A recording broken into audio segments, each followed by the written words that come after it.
When we look at a situation, we give it a label.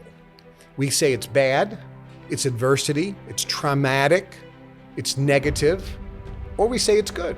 This is a habit that successful people have. They don't look at things as bad.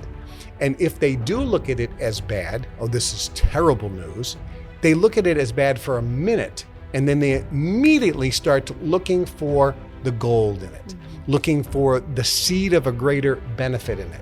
And they work on saying, how am I going to turn this to my advantage? What is the opportunity here? Hey everybody, welcome to Broadcast Your Authority podcast. I'm your host, Danielle Thompson, and I'm here today with a very, very special guest, Kevin Trudeau. Thanks for joining us. My pleasure, glad to be here. So grateful that you're here. And one of the things during the holidays, I found your book, Your Wish is Your Command, and it has been the most refreshing read that I've read all year, like all last year. And I understand that you write all your books in one take, right? Yeah, I'm actually one of the few people that actually writes every word of the book. And I do it in one draft. I think about it for sometimes many, many weeks or many, many months. But then I just sit down and I write the book, and it kind of channels it. It flows right out. And I write the book as if I would speak the book. So when you read it, you probably found that it was a page turner, very easy to read. It connected. There was no misunderstoods. All the concepts made sense, right? Yep. It was so effortlessly to read it. And I just kept wanting to sit there and read it in 2 hours. I was just going through it so fast because of the information that you shared was so easy to understand. When I pick up books like Think and Grow Rich, it doesn't keep my interest, unfortunately. I have to go look up words in the dictionary. But when I read your writing, I was like, this is so easy to comprehend, dissect. And I really appreciated that when I was reading your book. And you talked a lot about the Brotherhood, and tell us a little bit more about the Brotherhood. Yeah, and let me give you the kind of the backstory behind the book. USA Today, Wall Street Journal, New York Times, they called me America's marketing guru, a marketing genius, et cetera, et cetera, et cetera. The infomercial king. I've generated over $25 billion in business around the world. I own 3 TV networks in Europe.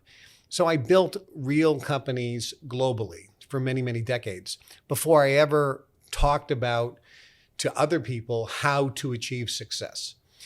Versus virtually every other book you read on how to make money or how to achieve success is written by some very well-intentioned person, and I know most of them, by the way, that never made any money. Matter of fact, one guy was flat broke. He had tried 3 businesses. He went bankrupt in all 3. He was living in the basement of his mother-in-law's house. And he said, Kevin, I finally figured out how to get rich. I said, what? He goes, I'm going to write a book on how to get rich. And people will buy it because that's what people want. They'll buy that. And from the basement, after filing 3 bankruptcies without any money, he wrote a book on how to manifest money. Well, if he knew so much about how to manifest money, how come he didn't manifest money? Yeah. So he wrote a book on it, and that's how he made money. And unfortunately, the book has some pretty good, good ideas because it's coming from somebody who read a bunch of other books on how to make money and basically just changed some of the words and wrote his book. So it's sound good advice. It's coming from someone who knows about success versus from somebody who knows success. Mm-hmm. And I didn't invent any of the material that I put in the book, Your Wish is Your Command. I was taught it. I was taught it by billionaires, multi-billionaires, very powerful, wealthy people from around the world in the organization I was a part of called the Brotherhood. I was taught a puzzle. I was given all the pieces of the puzzle, which is total success in life. So this is the puzzle. I didn't create or invent anything. So all I did was apply all those puzzle pieces in my life. It actually is a 40-point algorithm that is mathematically proven to create success based on doing these different factors. And I made incredible amounts of money. More important than the money, because people always say, how much money have you made? Look, it's never about the money. And then somebody says, no, it's never about the money. It's always about the money. But it's really not about the money, because it's not the money that you make. It's the person you become that's the most important. Mm-hmm. And that's really critical. This puzzle piece, this 40-point algorithm, not only shows a person how to create money. The buzzword today is manifest money. Back then it was how to set a goal and achieve it, but how to create the life you want or manifest your goals, dreams, and desires. The puzzle piece is a total success in life puzzle piece. So it teaches you how to set and achieve goals, how to manifest your goals, dreams, and desires, but more importantly, how to feel good on the inside all the time, how to maintain a state of equanimity, connectedness with your fellow human beings, have an increased amount of compassion for people, love and understanding, and how to eliminate all the triggers, all the buttons that people push so that you don't get triggered anymore. You don't have any buttons that people can push. You don't have uncontrollable and irrational emotions. And you can navigate through life being at cause over your environment instead of being at effect and always saying, I can't go in that room. I'm very sensitive to energy and those people are negative and I'm feeling bad. And I go, well, that doesn't seem very empowering. I'll go into the same room and guess what I say? My energy is so positive, I'm going to overwhelm all that negative energy and I'm going to positively impact them. They're not going to affect me. My energy is going to affect them. It's so funny that you're talking about this because I've always considered myself an empath. And so when I have to do these big events, I get so anxious and I have so much anxiety. And Tamara's always like, oh, we're going to have like thousands of people at this event. And I'm like, oh, no, I can't do it. And so like you're basically speaking to me about like exactly what I've struggled with in the past. But I've learned to create that bubble around me and bounce the energy off of me. Right. And now after you read the book, you're actually going to change it from a bubble that protects you from their negative energy. It's no longer a bubble. You're beaming so much energy, you're just affecting them. They can't affect you. Yeah. And so any energy that comes in actually transmutes from your energy into light. So it doesn't bounce off. You actually bring it in. Come on, give it to me. I'm going to transmute it. I see what you're saying. And then in doing so, they get their negative energy goes down and your positive energy affects them and they all brighten up when you walk in the room. Yeah, I find that interesting because I have a mother-in-law that comes in and she'll have a lot of negative energy and it used to be at the point where I would suck in all the energy. And by the time she left, she was like super positive and excited. And I'm like, she just stole my energy. I've definitely had to work on that myself over time. And I love that you're saying that. I wanted to go into like adversity. You were adopted, right? I was adopted. That was never an adversity to me. I didn't know till many years later, but I was very appreciative and grateful for the people that rose me. And my parents are the only parents I ever known. So whether you're blood relative or not really was irrelevant. Yeah. But people go through situations in life and they always claim that they're a victim. That person said that to me. You ever watch these reality shows? I was disrespected last night. They disrespected me. It's always about what somebody did to them, didn't do to them, disrespected them. They weren't honest. They did that. And they go through these situations. Oh, I went through this trauma. I went through this. I need to be healed. Look, adversity in life is a choice that you make. You can choose to look at it as adversity or a blessing. There's no such thing as good or bad news. There's just news. Successful people have a habit, and that habit is they look at adversity as an opportunity. That's a habit. That is a habit. I'll give you an example. There's an old story about a Chinese man. Old time, many years ago in China, rural China, this Chinese man, very poor, he had one horse and one son. The horse breaks through the corral and runs away. And you read the story in the book. And the horse runs away and all of his friends said, oh, this is bad news. You lost your only horse. And the Chinese man said, maybe bad, maybe good, we'll see. 2 days later, the horse comes back. With it, it brings 10 wild Mustangs. So now the guy has 11 horses. And all of his friends says, this is amazingly good fortune. Such good news. You have all these horses, now you're rich. And the Chinese man says, good, maybe bad, we'll see. The son decides to break one of the Mustangs, the wild Mustangs, gets on the back of the Mustang, tries to break him. The Mustang throws the son falls, breaks his leg. And back then, a broken leg means you could die. And all of his friends came over and said, oh, it's terrible news. Your son broke his leg. Maybe it's good news. Maybe it's bad news. We'll see. A few days later, the army comes in to conscript all and take all the young men away to go into army, which means certain death. But they can't take this guy's son because he has a broken leg. Yeah. And all of his friends said, this is such good news. They didn't take your son to the army. And the story goes on and on and on. The point being is, when we look at a situation, we give it a label. We say it's bad, it's adversity, it's traumatic, it's negative, or we say it's good. This is a habit that successful people have. They don't look at things as bad. And if they do look at it as bad, oh, this is terrible news, they look at it as bad for a minute, and then they immediately start looking for the gold in it, looking for the seed of a greater benefit in it. And they work on saying, how am I going to turn this to my advantage? What is the opportunity here? So they don't deny their initial feeling, oh, this is terrible, I just got into a car crash. But they don't resist it either. Immediately, though, they look for that opportunity. Napoleon Hill, in the book Think and Grow Rich that you mentioned, said, in every adversity is the seed of a greater benefit. He got that from J.D. Rockefeller, the richest man in the world, who said, after giving, that was the number one thing he said caused his success. He would give generously without wanting anything in return. After giving, he said, finding the seed of a greater benefit in adversity is the reason he became so successful. Yeah. So finding the benefit or the gold is the habit of a successful person. And we've all said this, right? You're going through a bad time and you don't feel good. And then somebody says, you know, someday we're going to look back at this and laugh. You ever hear that? Someday we're going to look back at this and laugh. Well, if that's true, why wait? Laugh now.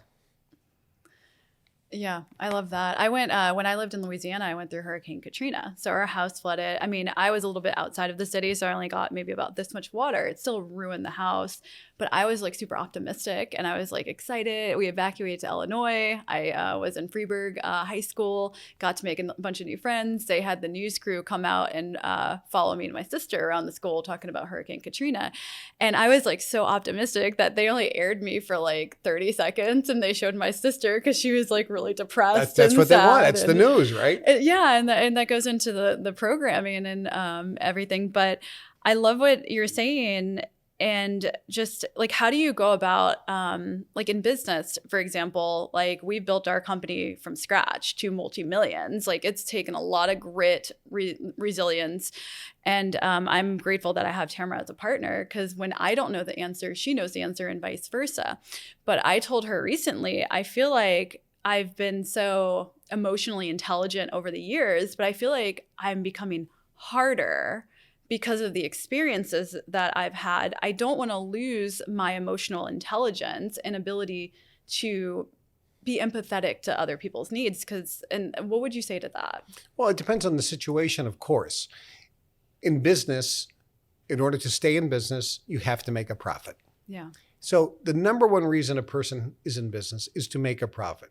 That has to be number one. Otherwise, you can't be in business. Yeah. If it's to help people, if it's to take care of the environment, if it's to take care of your employees, it's to give great value. Those are all important things as well, depending on your, morals, ethics, and mission. But the number one thing is you have to do it profitably. Mm-hmm. And unless you make those hard business decisions, and that sometimes it means letting somebody go. Yeah. I let somebody go recently and I said, look, we have to cut back. We're letting you go. We have to make this hard business decision. Mm-hmm. This particular area is underperforming. Yeah. And we can't keep throwing good money after bad. Mm-hmm. So we have to let you go. And that's a hard choice. And I told him, I said, look, this is never pleasant for you or for me to do this. Mm-hmm. But at the end of the day, don't worry about it. Keep your chin up because it'll all work out fine. You may think this sucks. Okay, that's fine. It'll turn out to your advantage. Just keep believing that it'll turn out to your advantage as it will. Yeah. You'll have another opportunity down the road that'll be better than this one. Mm-hmm. And it will. Happens every single time I've ever let somebody go. And I've had thousands of employees over the years, and I've always had to let people go based on economic conditions and changes in the business and so forth. Mm-hmm. So you have to be tough in that respect. Yeah. You have to make those decisions. But if you understand that the decision is good for all parties concerned, then you understand it's not a bad decision or a tough decision. It's a good decision. It's kind of like, my tooth hurts. The dentist says, yes, it's massively infected and you're going to die unless you take it out. I don't want to take it out. Okay, then you're going to die. Yeah. So it's a good thing to go through that painful process of getting your tooth pulled. Yeah. Because at the end of the day, it's saving your life. Yeah. Even though you go through that painful process. So life is like that. We have to understand that in life, you will have ups and downs. It's you who determines whether you give it the label of good or bad, or traumatic, or exciting, or a disaster, or beneficial. Think about this. When we were kids, we loved to go on roller coaster rides or to the haunted house. Yes. Why? Because we wanted to be scared. We wanted to feel like we were about to die. And we paid money. And we got to Mom, I want to get scared. You want to be scared. Yes, I want to go into the haunted house and get frightened and feel like I'm going to die. I want to go onto the amusement ride and go, and laugh at the same time because we wanted to feel emotion. We went to a movie and we come out of the movie and we're crying. It was so sad. I loved it. It was the best movie I've ever seen. It was so sad. He died. I loved it. Why is it that that's okay? But then when we have a situation in life, we don't want any type of negative emotion, and we call that bad. No, it's not bad. It's life. It's the texture of life. It's the excitement of life. And if you're a witness and an observer of yourself playing the game of life, which is a play of consciousness, and you're watching and enjoying the play of consciousness in the same manner that you're watching a movie or going on the roller coaster ride, life will be a joyful experience regardless of what the external conditions are giving you. Yeah, that's really helpful. I appreciate that. Yeah, I was like, I know I need to make these decisions. And firing was one of the things that I was struggling with because I genuinely care about these people. We've been able to help them. Like some of them, we pay them well enough where they're having more kids or, buying houses or buying cars. And it's like, I hate firing. Like it's the worst for me. And so I really depend on But to flip it Tamara. around, you just said, I care about these people. Yeah. Okay, do you really? Then fire them because that's the best thing for them. I thought you said you cared about them. Got it. If you really cared about them, you will fire them because that's the best for them.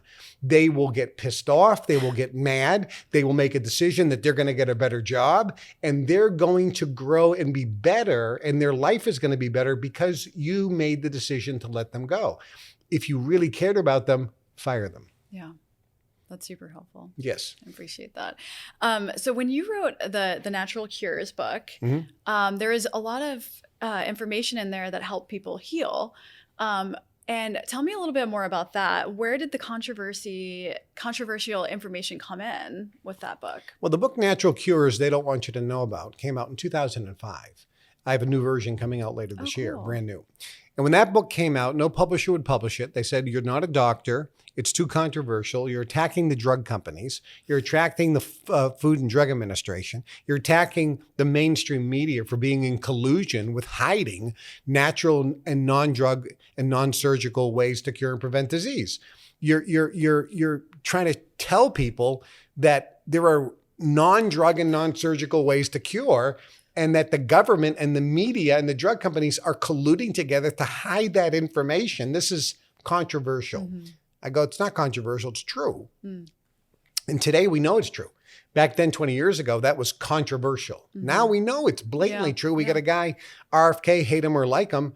I mean, he is pulling back the curtain of the Great Oz and exposing everything that's going on. Yeah. I mean, it's being misrepresented. And you knew that years ago. Yeah, I did it 20 years ago. Yeah. But the book, I published it myself. I started my own publishing company.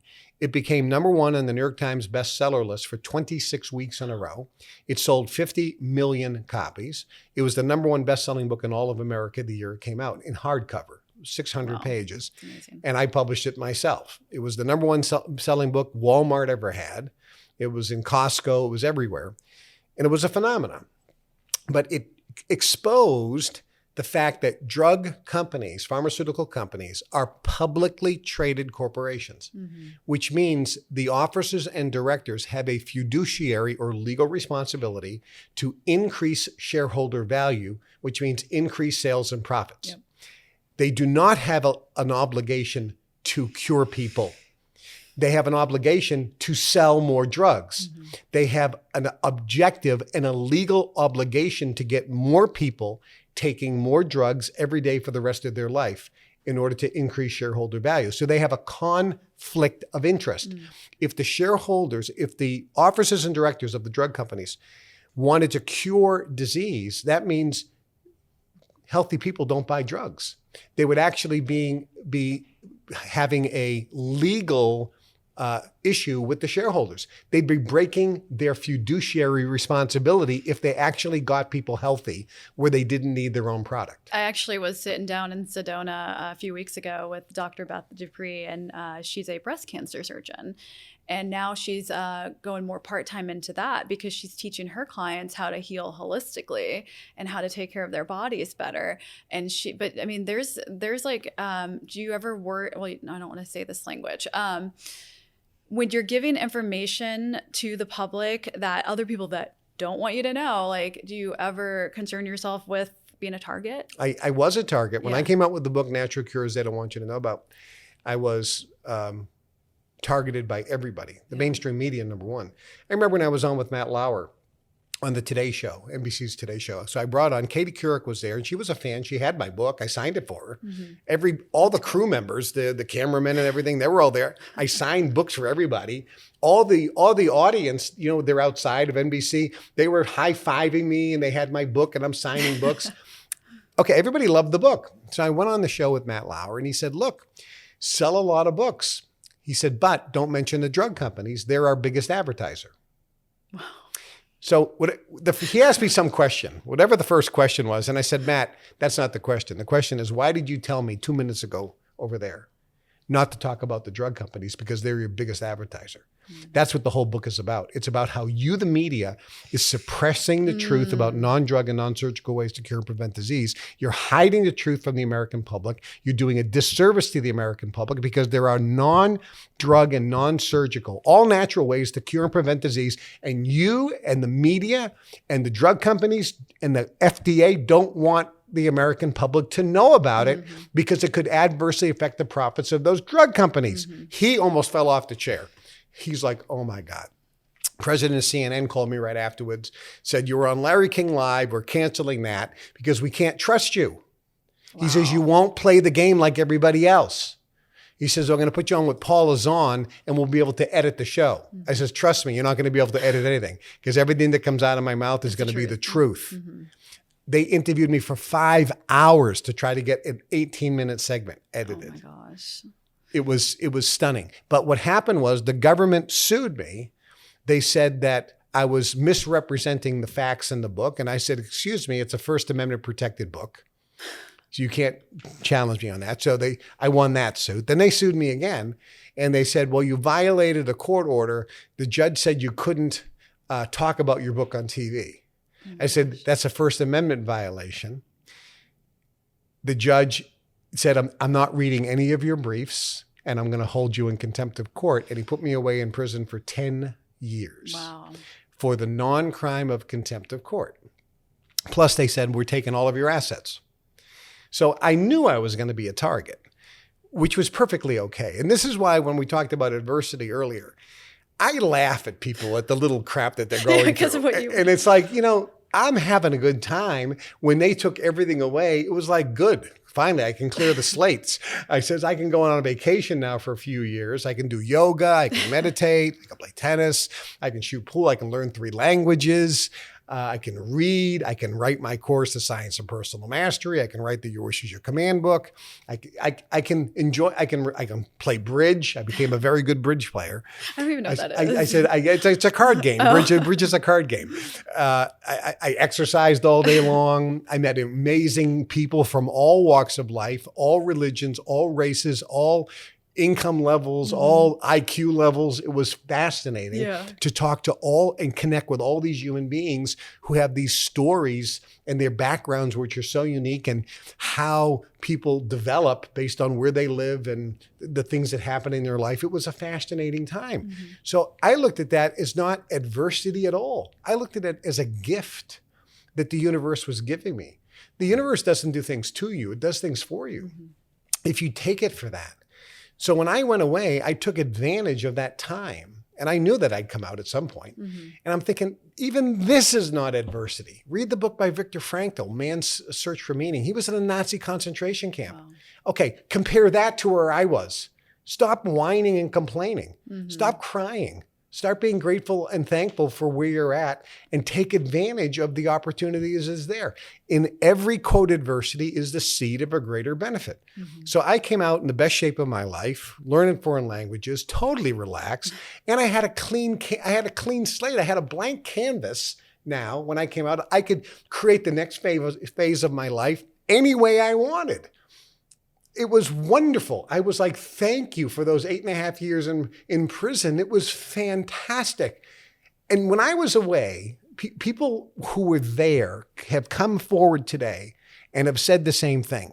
My wife was there when a fellow called me and he says, Kevin, this is Sean. I was your first cellmate in prison. My gosh. He says, I'm a motivational speaker now. I encourage other Black kids who have drug issues or part of gangs.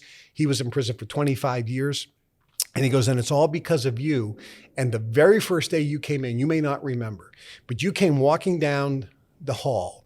I was standing there because I was your cellmate, and you had this big, huge smile on your face, like you were the happiest guy in the world. Walked right up to me, shook my hand, looked me in the eye and said, I'm Kevin Trudeau. I'm your new cellmate. And I'm thinking, who the hell is this guy? Everybody else comes in here crying because, and he goes, Kevin, I thought you must have got like a 3-month sentence or something. So I asked you, how long have you had? And you smiled and you said, only 10 years. And he goes, I'll never forget that day. And I'm thinking, this son of a gun can have that type of attitude based on that.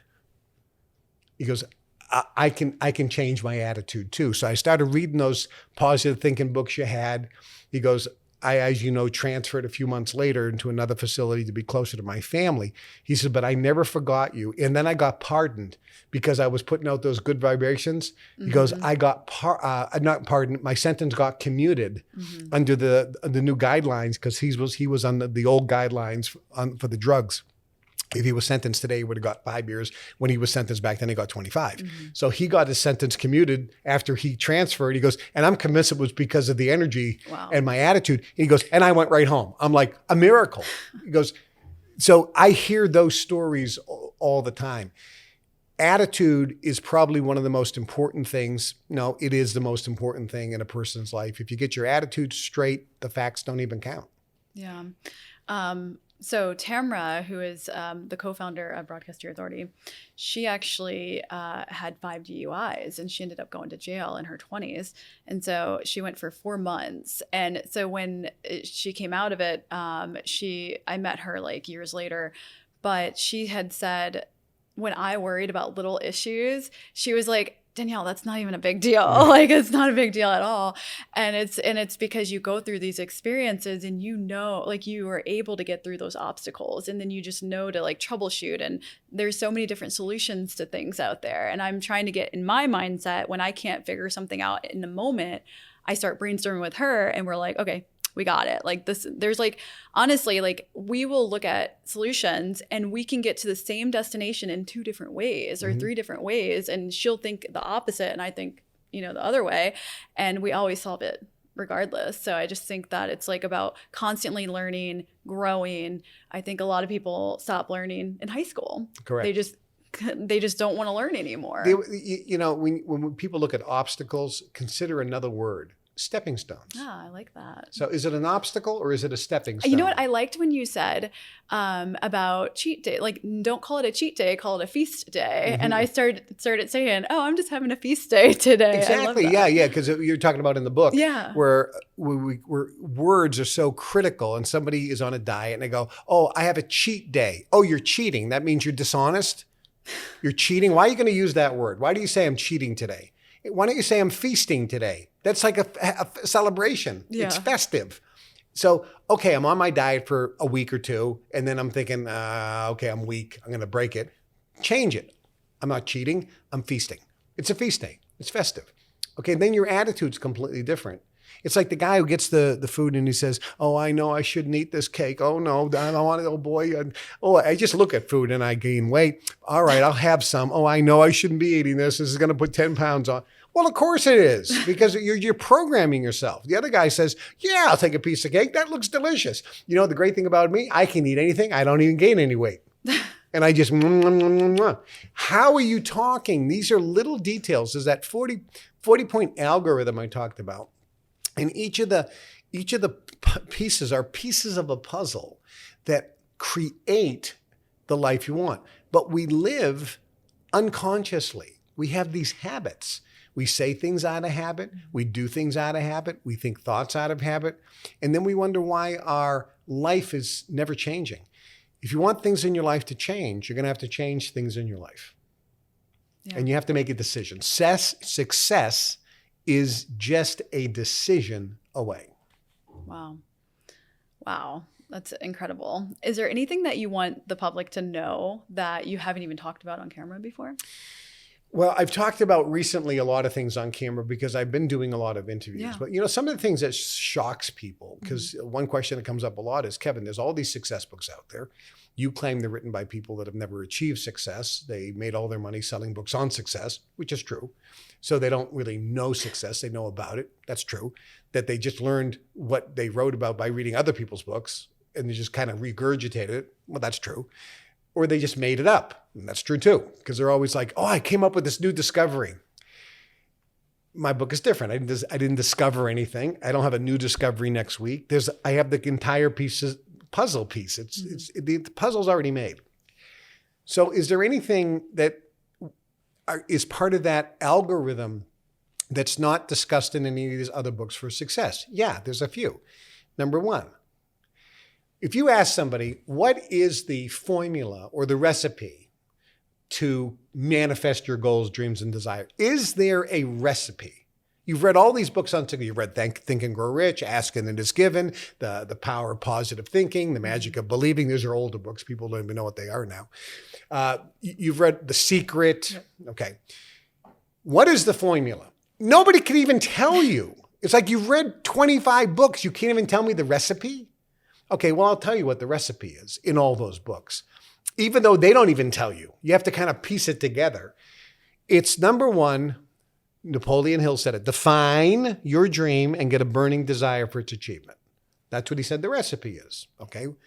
Define your dream clearly with specificity. That's number one. You have to, what do you want? Example, what's your name? Joe Smith. Where do you live? 113 Jones Street. Okay, you know your name, you know your street. Good. What do you want? Well, let me think. What do I really want? Stop. You failed. You don't even know what you want. You don't have a target. You don't have anything you're obsessed with.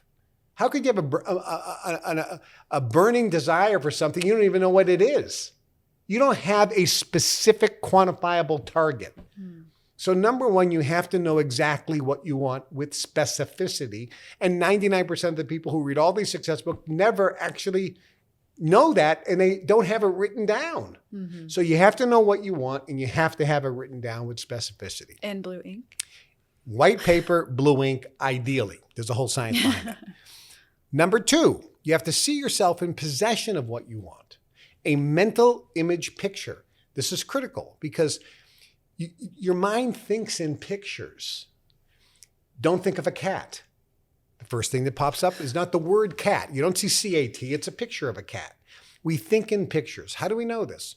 A guy named Stephen Jobs said, you know something? I'm going to teach computers how people think instead of teaching people how computers think. And people think in pictures. So I'm going to put a picture of a trash can on the computer and a picture of a file folder. And if somebody wants to get rid of it and delete the file, all they have to do is drag that file folder into the trash can and they'll know I just threw it away. Because people think in pictures. Mm-hmm. On airplanes, it used to say no smoking in 3 different languages. Now there's a picture of a cigarette with a round thing around and a line through it, right? Yep. Because we think in pictures. It's universal. We know what that is. All the street signs, it's like a deer crossing, whatever, railroad crossing. It's all pictures now. They're universal and they're global. So we think in pictures. So you have to have a mental image picture of what you want. See yourself in possession of your desire. But then you have to add energy to it, or frequency or vibration, which means you have to feel emotionally right now, as if you would feel if you actually were in possession of that. Feel it. And now that puts a broadcast out into the universe. Thus, the law of attraction, it starts attracting into your life. Actually, that's a misnomer. You're really creating something. It's the law of creation, but we use the law of attraction. Okay, there's some truth to the word attraction, but it's more creation than attraction. So see a picture of what you want with yourself in it and feel now as if you were actually in possession of it. That's the formula. That's kind of out there. But there's two elements that aren't out there. One element is at that point, after you see yourself in possession and feel now as if you were in actually attainment of it, you have to release attachment to the outcome.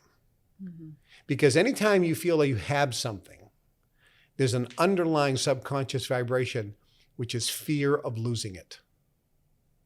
Oh, I have this house. There's a fear of losing it. I have this car. There's a fear of, I have great health. You have a fear of losing it. It's subconscious. And scripturally in the book of Job, it says, when he lost everything, he said, that which I feared most has come upon me. So whatever you put out with fear means you're afraid of losing it. That's what you're thinking about. You're thinking about what you don't want to happen. And it's subconscious.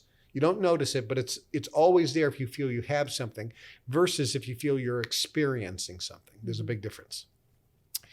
So in order to release that fear, you have to release attachment to the particular outcome. I want this car and I see myself in possession of the car. I feel now as if I had it. That's going out into the universe. But then you release attachment to the outcome by saying something virtually out loud to yourself. And if it never happens, it's perfectly okay. And you maintain that state, that emotional state, the feeling state, maintain it. I don't have it. It's never going to come in, but I still feel good. Yeah. Now you've released attachment to the outcome. You release fear. This is when you're in a state of allowing, as Esther Hicks says in her book, Ask and It Is Given, which is an excellent book. And now the universe can start blessing you. And this is why the phrase, oh, it happened when I least expected it. That's why it's true. Because when you least expect it, you've released attachment to an outcome. And now you're in a state of allowing. That's why that phrase is true. And we know it's true. So that's one element that's not in any book. And there's another element that's not in any book. Before you clearly define your dream, there's something that you have to do first. Otherwise, none of it works. And this isn't in any book. And this is, you have to know what you don't want. You have to clearly know what you not only don't want, but what you absolutely are not going to put up with anymore. You have to have something that gives you pain that you will not tolerate in your life anymore. And unless you know that, now someone says, oh, no, we want to be in a state of appreciation and happiness and gratitude. And look, you're not living there. You're visiting here because this has to contract energy. It's like pulling back a rubber band on a slingshot, right? You're pulling it back. So in order to throw that rocket of desire and that picture into the universe, you have to contract the energy first. You have to know what you don't want. This is what makes champions champions. Champions love, and by the way, it could be in business or in sports. They love to win, but they hate losing more. Every successful businessman sets up competition mentally with other people, and they don't want to lose. They hate the thought of losing, and therefore they're going to win. They have to find out something that contracts energy. They can be mentally broke. That's why when you start off broke, I'm never doing that again. And that drives you to achieve. You have to know what you will not tolerate anymore. And from that spot, that's when you clearly define what you do want. So So example, when I lived in an apartment, this was like 14 years ago, every time I'd walk out on the balcony, I was picturing living in this luxurious like house. I was picturing like the pillars, the double French doors of my office, like different things. And we ended up building that exact house. But I still always have this underlying fear that I'm going to lose everything. Yes. And I don't know how to get rid of that. Okay, well, if you have the underlying fear of loss, it's energetically trapped in your field and your body. Please clear it. Right. I'm ready. I'm ready. Let's go. So let me tell you where the counterintention comes from. And this is something else that's not talked about in any book. One of the things that hold people back from success is what's called counterintention. Counterintention is in your DNA, and it comes from your ancestors on your mother and your father's line. Interesting. Okay. So, by the way, I learned this in the Brotherhood back in 72.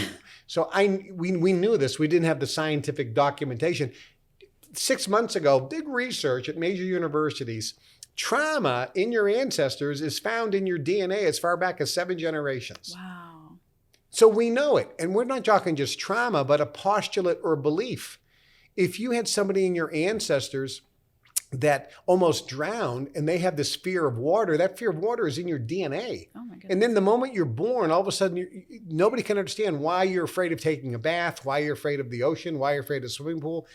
You didn't have any trauma with water in this lifetime, and maybe not even in previous lifetimes, but you had trauma in your DNA. It's in your DNA.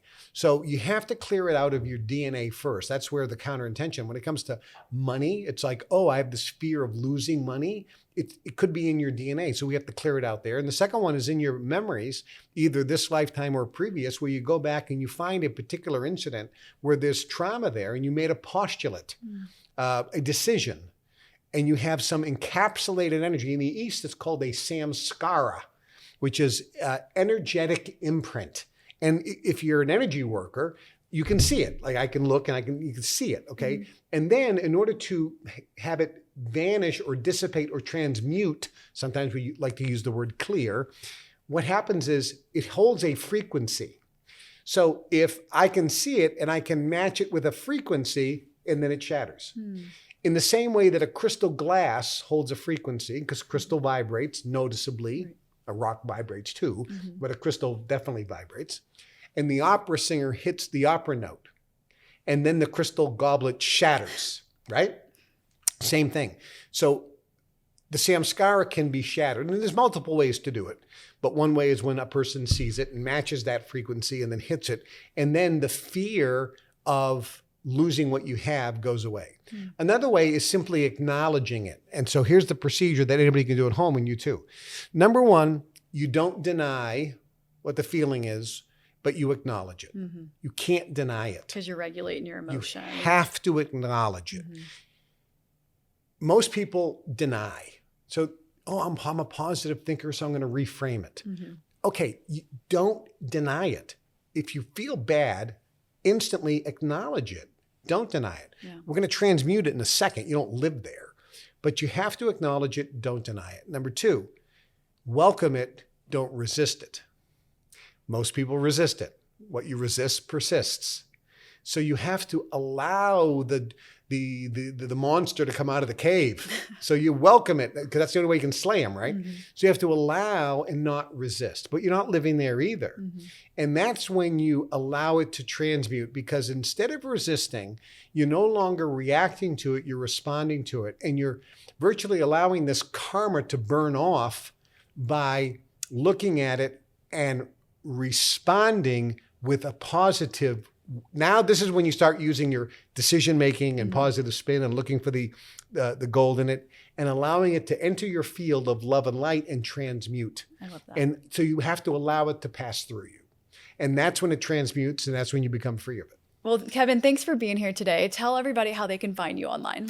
Well, this is the book. It's called Your Wish is Your Command, How to Manifest Your Desires, The Missing Secrets. It's available at Amazon, but it's also available at KevinTrudeau.com.